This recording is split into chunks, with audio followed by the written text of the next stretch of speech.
పెద్ద స్థాయిలోనే నిన్న విరుచుకుపడ్డాడు. జూన్ నుంచి ఆందోళనలకు పిలుపునిచ్చాడు. జూన్ నెలలో ఆందోళన చేయాలన్నటువంటిది.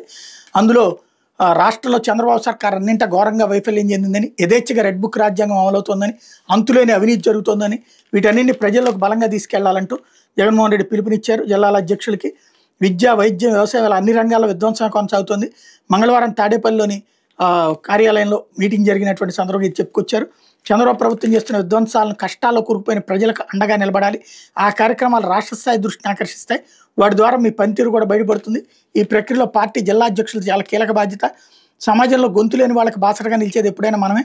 ప్రతి సమస్యలోనూ మనం బాధితులకు తోడుగా ఉంటాం. తొలించి అలా నిలుస్తోంది, ఆ పని చేస్తుంది ఒక వైఎస్ఆర్సీపీనే. మే నెలాఖరులో పార్టీ మండల కమిటీలు ఏర్పాటు కావాలి. జూన్ జూలైలో గ్రామ స్థాయి, మున్సిపాలిటీలు, డివిజన్ కమిటీలని పూర్తి చేయాలి. ఆగస్టు, సెప్టెంబర్, అక్టోబర్లో బూత్ కమిటీలన్నీ ఏర్పాటు అవ్వాలి. ఇదే లక్ష్యంగా మీరంతా పనిచేయండి అంటూ పిలుపునిచ్చారు.